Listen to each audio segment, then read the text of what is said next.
اس لیے ہمیں خاص طور پر وہ لوگ جو سفروں میں رہتے ہیں یا سفر سے اپنے گھر واپس آتے ہیں تو رات 1-2 بج چکے ہوتے ہیں، فجر کے لیے 1-2 گھنٹے کا ٹائم رہتا ہے، تو ایسے طریقے سے سونا چاہیے، ایسا الارم اپنے ساتھیوں کو خبر کر کے کہ فجر کی نماز چھوٹنے نہ پائے۔ جب آپ صلی اللہ علیہ وسلم سو جاتے تو آپ کو کوئی بیدار نہ کرتا تھا، یہ عام حالات ہیں، ورنہ کبھی انفرادی طور پر ایسا ہوا ہے کبھی کبھار کہ آپ کو جگایا گیا، یہ ایسا ہوا ہے، لیکن عام طور پر آپ صلی اللہ علیہ وسلم کی عادت تھی کہ کوئی بیدار نہ کرتا تھا، یہاں تک کہ آپ خود بیدار ہو جاتے۔ آپ کی دونوں آنکھیں سوتی تھیں اور دل جاگتا تھا، یہ اللہ کے رسول صلی اللہ علیہ وسلم کی کیفیت تھی۔ نمبر 6، آپ صلی اللہ علیہ وسلم جب بستر پر سونے کے لیے جاتے تو ذرا غور سے سنیے، کچھ دعائیں، تھوڑی سی دعائیں یہاں پر ہیں، اور کچھ دعائیں ہیں جو سونے سے پہلے ہم کو پڑھنا چاہیے، ان کے فائدے، پڑھنے کا طریقہ، وہ دعا اور اس کا ترجمہ اردو میں، تیلگو میں ہمارے پاس موجود ہے، PDF امیج وغیرہ کی شکل میں۔ آپ لوگ واٹس ایپ پر رابطہ کیجئے اور ان کو حاصل کر کے روزانہ سونے سے پہلے پڑھیے۔ اور میں جیسے اس سے پہلے ہمیشہ کہتا ہوں، یہ سونے سے پہلے پڑھنے کی دعائیں یا کوئی اور دعائیں جو کسی مناسبت اور وقت سے تعلق رکھتی ہیں، میں بار بار کیا کہتا ہوں، یاد کرنے کی ضرورت نہیں ہے، کیا کرنا ہے، دیکھ کر اس وقت میں پڑھ لینا ہے بس۔ جب آپ صلی اللہ علیہ وسلم بستر پر سونے کے لیے جاتے تو یہ دعا پڑھتے، بسمک اللہم احیا و اموت، اللہ کے نام سے ہی سوتا ہوں، اللہ کے نام سے ہی جاگتا ہوں۔ اور آپ صلی اللہ علیہ وسلم سورہ اخلاص، سورہ فلق اور سورہ ناس اپنے دونوں ہتھیلیوں کو ملا کر آپ صلی اللہ علیہ وسلم ان میں پھونک مارتے، ان 3 سورتوں کو ایک ایک بار پڑھتے، پھر اپنے سر، چہرہ اور جسم میں آگے سے جہاں تک ہاتھ پہنچتے پھیر لیتے، پھر اسی طرح سے دوسری مرتبہ پڑھتے، پھونکتے، پھر مسح کر لیتے، پھر اسی طرح سے تیسری مرتبہ، 3 مرتبہ یہ عمل کرتے۔ تو ہر سورت 3 بار پڑھنا ہوتا ہے، لیکن ترتیب کیسے ہے، ایک بار پڑھنا ہے، مسح کر لینا ہے، پھر دوسری بار، پھر تیسری بار، ایسے۔ آپ صلی اللہ علیہ وسلم دائیں پہلو پر سوتے اور اپنے ہاتھ کو اپنے دائیں رخسار کے نیچے رکھ کر یہ دعا پڑھتے 3 مرتبہ، اللہم قنی عذابک یوم تبعث عبادک، اے اللہ مجھے اپنے عذاب سے بچانا جس دن تو اپنے بندوں کو اٹھائے گا۔ آپ صلی اللہ علیہ وسلم نے اپنی بات صحابہ سے فرمایا کہ جب تم اپنے بستر پر جاؤ، توجہ سے سنیے، کتنی فضیلت ہے، اللہ مجھے آپ کو سب کو ہر دن عمل کرنے کی توفیق عطا فرمائے۔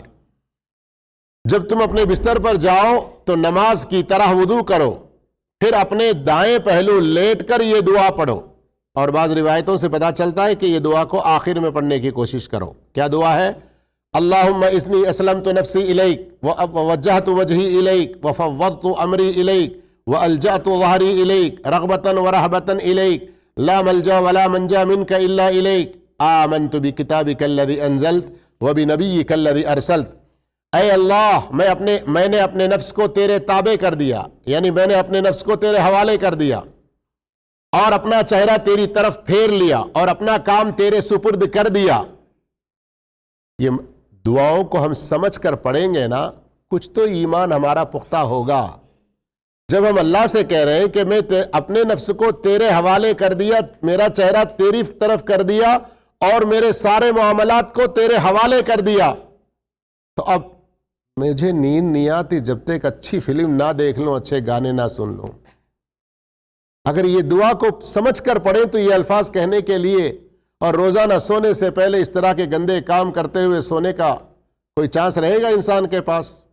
غور کیجیے، دعائیں پڑھیے، ترجمے کے ساتھ سمجھیے اور پھر اس کے آگے غور کریں آپ۔ میں نے اپنی پیٹھ تیری جانب کر دی، تیری طرف رغبت کرتے ہوئے اور تجھ سے ڈرتے ہوئے، نہ تجھ سے پناہ کی جگہ ہے اور نہ کوئی بھاگ کر جانے کی مگر تیری ہی طرف، یعنی دنیا میں کہیں بھی ہو ہم تجھ سے چھپ کر کہیں نہیں رہ سکتے، تجھ سے بھاگ کر کسی اور جگہ نجات نہیں پا سکتے۔ کہیں پر بھی ہمیں کوئی گھبراہٹ ہے، پریشانی ہے، تو وہ تیری ہی طرف آنے سے ہم کو نجات ملتی ہے۔ میں ایمان لایا تیری کتاب پر جو تو نے اتاری اور تیرے نبی پر جنہیں تو نے بھیجا. یہ دعا پڑھ کر سونے کے بعد پھر اگر تمہاری موت آئی تو فطرت اسلام پر آئے گی. اللہ اکبر. غور کر رہے ہیں؟ اگر یہ دعا پڑھنے کے بعد سو گئے اور اسی رات مر گئے. کئی لوگ نیند میں مر جاتے ہیں نا. زلفی میں بھی 1-2-3 واقعات ایسے پیش آ چکے ہیں ہمارے. اب اگر وہ انسان دعا پڑھ کے سو جائے اور مر جائے تو اللہ کے رسول کتنی بڑی خوشخبری دے رہے ہیں کہ اس کی موت فطرت پر ہوگی. اب اگر گانا سنتے ہوئے سوئے اور مر گئے تو کوئی نہیں دیکھ رہا ہے سمجھ کر ایک کوارٹر بوٹل لا لیا اور پی کر سو گئے, اسی حال میں موت ہو گئی تو اللہ ہدایت عطا فرمائے ہم سب کو. آپ صلی اللہ علیہ وسلم جب رات کو اٹھتے تو یہ دعا پڑھتے, اللہم رب جبریل و میکائیل و اسرافیل فاطر السماوات والارض عالم الغیب والشہادہ انت تحکم بین عبادک فیما کانوا فیہ یختلفون اہدنی لما اختلف فیہ من الحق باذنک انک تہدی من تشاء الی صراط مستقیم. اے اللہ جبرائیل و میکائیل و اسرافیل کے رب, اے زمین و آسمان کو پیدا کرنے والے, حاضر و غائب کا علم رکھنے والے, تو ہی اپنے بندوں کے درمیان فیصلہ کرتا ہے جس میں وہ اختلاف کرتے ہیں. تو مجھے اپنی اجازت سے ان اختلاف کردہ چیزوں میں حق کی طرف ہدایت دے. اللہ کے رسول صلی اللہ علیہ وسلم دعا کر رہے ہیں. دیکھیے کہ لوگ جو اختلاف کر رہے ہیں اس میں تو مجھے سیدھے راستے کی طرف رہنمائی کا فرما. یہ اللہ کے رسول دعا کر رہے ہیں. اور آج ہم لوگ, میں جس مرغی کو پکڑا اس کے 3 ہی ٹانگ, ہم ہٹنے کو تیار ہی نہیں ہوتے. اس طرح کی ضد پہ ہم لوگ ہیں. اللہ ہدایت عطا فرمائے. اس طرح کی دعائیں پڑھتے رہیں, قرآن اور سنت کے پابند بنیں. صحابہ اکرام نے جیسے قرآن و سنت کو سمجھا ویسے سمجھ کر عمل کرنے کی کوشش کریں. اسی میں ہمارے لیے نجات ہے, ورنہ دوسرے جتنے سارے طریقے ہمیں اللہ کی رحمت سے دور کر دیں گے. بے شک تو جسے چاہتا ہے سیدھے راستے کی طرف ہدایت دیتا ہے. جب آپ صلی اللہ علیہ وسلم نیند سے بیدار ہوتے تو کہتے الحمدللہ الذی احیانا بعدما اماتنا والیہ النشور. سب تعریفیں اس اللہ کے لیے جس نے ہمیں مارنے کے بعد زندہ کیا اور ہمیں اسی کی طرف پلٹ کر جانا ہے. پھر آپ صلی اللہ علیہ وسلم مسواک کرتے اور بسا اوقات سورہ آل عمران کی آخری 10 آیتوں کی تلاوت فرماتے. جب آپ صلی اللہ علیہ وسلم مرغ کا بانگ سنتے تو بیدار ہوتے اور اللہ کی حمد و ثنا, تکبیر و تحلیل اور دعا کرتے. آپ صلی اللہ علیہ وسلم نے فرمایا کہ اچھے خواب, آخری بات ہے, یہ آخری پوائنٹ ہے. آپ صلی اللہ علیہ وسلم نے فرمایا کہ اچھے خواب اللہ کی طرف سے ہوتے ہیں اور برے خواب شیطان کی طرف سے ہوتے ہیں. اس لیے جو شخص کوئی ناپسندیدہ خواب دیکھے تو اپنے بائیں جانب معمولی ہلکے سے پھونک کے ذرات گویا کہ نکلتے ہو, اس طرح سے پھونک مارے اور اعوذ باللہ من الشیطان الرجیم پڑھ لے تو اسے کوئی چیز نقصان نہیں پہنچائے گی. اور اس خواب کے بارے میں کسی کو خبر نہ کرے, اور اگر اچھا خواب دیکھے تو اسے خوشخبری سمجھے اور صرف اسی شخص کو بتائے جس سے وہ محبت کرتا ہے. نیز آپ صلی اللہ علیہ وسلم نے جس سے محبت کرتا ہے تو یہاں ایمانی محبت مراد ہے. آج کل کے محبتوں کے غلط چکر, لو افیئرس وغیرہ نہیں ہے جو کہ اسلام میں سراسر حرام ہے. نیز آپ صلی اللہ علیہ وسلم نے برا خواب دیکھنے والے کو اپنا پہلو بدلنے کا حکم دیا, اور اگر اٹھ کر نماز بھی پڑھ لے تو اور اچھی بات ہے. لیکن اوپر گزری بات کہ اس برے خواب کے بارے میں کسی کو بتانے کی ضرورت نہیں. اعوذ باللہ من الشیطان الرجیم پڑھ لے تو اللہ تعالیٰ اس کو اس برے حالات سے بچا لے گا, اس کی حفاظت کر لے گا. اللہ تعالیٰ ہم سب کی حفاظت کرے. سونے سے پہلے ان دعاؤں کو پڑھنے کی توفیق عطا فرمائے, جاگنے کے بعد کی ان دعاؤں کا اہتمام کرنے کی توفیق عطا فرمائے. آمین. وآخر دعوانا الحمدللہ رب العالمین. والسلام علیکم ورحمۃ اللہ وبرکاتہ.